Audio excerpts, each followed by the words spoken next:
Hi everyone.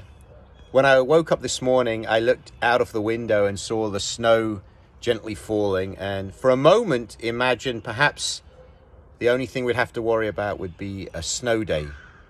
But of course that's not our reality right now, and instead we are on what feels like an extended period of time away from school, and for some of us away from our places of work.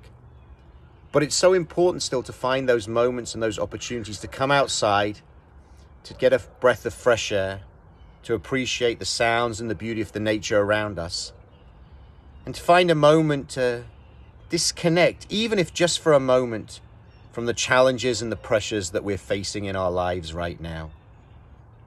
When I think about the new normal and this new reality in which we're living in as we face the coronavirus, I think about us all as being in a period of mourning.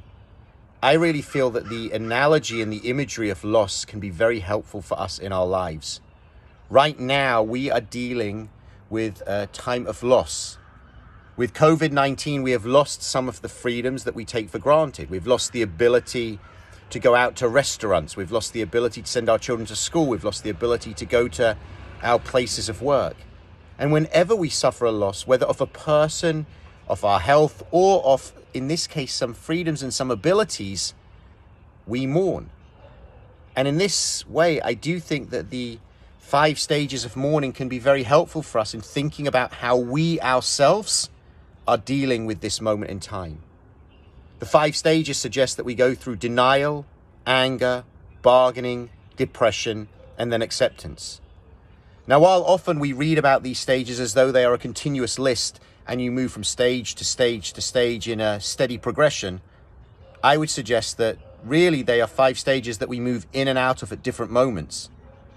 And it's important to recognize that we are in this place of mourning, and at some times that may mean that we're in a place of denial, at other times it may mean anger, at other times bargaining, at other times depression, and there may be moments even when we're already in a place of acceptance. But the important thing is, when a person is mourning, is that we're kind and compassionate to that person, giving them the space that they need to process the loss that they've suffered.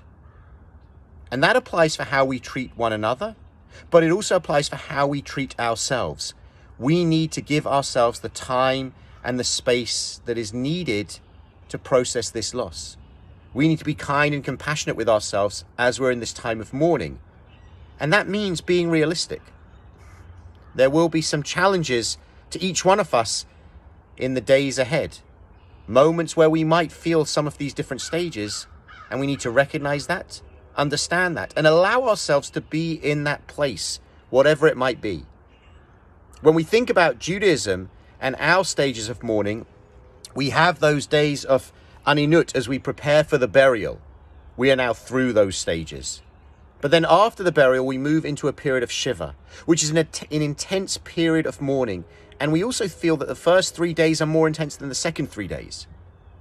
We recognize the progression of time and that it takes time to deal with and to come to terms with a loss. And we know how we behave when we go on a shiva visit. And that's how we should be behaving to one another right now and to ourselves. This is a moment where we need to be kind and compassionate to each other and to our own selves and our own families. I feel that through this moment, I'm amazed at how we're seeing community come together, the offers of help and support, the way that people are reaching out and trying to be there for one another, even if we can't be there physically, but spiritually, emotionally, and at this time of need. And we want to reiterate to all of you that your Shir Tikva community is here for you in any way that you need us. Please do not hesitate to reach out, and we will be there to support one another. You have our phone numbers, you have our emails. Please be in touch. And most importantly, we hope that all of you stay safe and well. We'll see you soon. Bye-bye.